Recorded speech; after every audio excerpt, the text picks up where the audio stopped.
ನಾವಿವತ್ತು ಹೊರಟದ್ದು ಗೊಂಬೆಗಳ ಊರಾದ ಚನ್ನಪಟ್ಟಣಕ್ಕೆ. ಇಲ್ಲಿ ವಿಶ್ವದಂಗೆ ಅತಿ ಎತ್ತರವಾದ ಚಾಮುಂಡೇಶ್ವರಿ ವಿಗ್ರಹ ಇತ್ತು.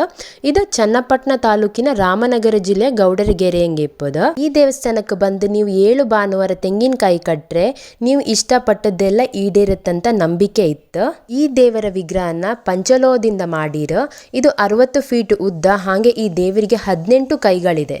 ಹಾಗೆ ಇಲ್ಲೊಂದು ಮ್ಯೂಸಿಯಂ ಇತ್ತು. ಹಾಗೆ ಬಸಪ್ಪನ ಸನ್ನಿಧಿ ಸಹ ಇತ್ತು. ನೀವೇನಾದರೂ ಈ ಬಸಪ್ಪನ ಹತ್ರ ಬೇಡ್ಕೊಂಡ್ರೆ ಅವರು ಅದನ್ನ ಈಡೇರಿಸಿದಂತ ನಂಬಿಕೆ ಸಹ ಇತ್ತು. ಅಲ್ಲಿಂದ ನಾವು ಹೊರಟದ್ದು ಟಾಯ್ ಫ್ಯಾಕ್ಟ್ರಿಗೆ.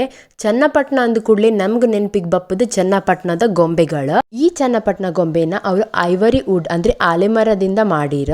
ಇದಕ್ಕೆ ಯಾವುದೇ ತರಹದ ಕೆಮಿಕಲ್ಸ್ ಹಾಕುದಿಲ್ಲ. ಅವರು ನ್ಯಾಚುರಲ್ ಕಲರ್ಸ್ ಡೈಸ್ ಯೂಸ್ ಮಾಡಿ ಅದನ್ನ ಪೇಂಟ್ ಮಾಡ್ತಾರೆ. ಇಲ್ಲಿಂದ ನಾವು ಹೊರಟದ್ದು ಚನ್ನಪಟ್ಟಣ ಟಾಯ್ಸ್ ಮಾಡುವ ಫ್ಯಾಕ್ಟ್ರಿಗೆ. ಒಬ್ಬರು ಗೈಡ್ ಅದ್ರ ಬಗ್ಗೆ ಡೀಟೇಲ್ ಆಗಿ ಇನ್ಫಾರ್ಮೇಶನ್ ಕೊಟ್ರು.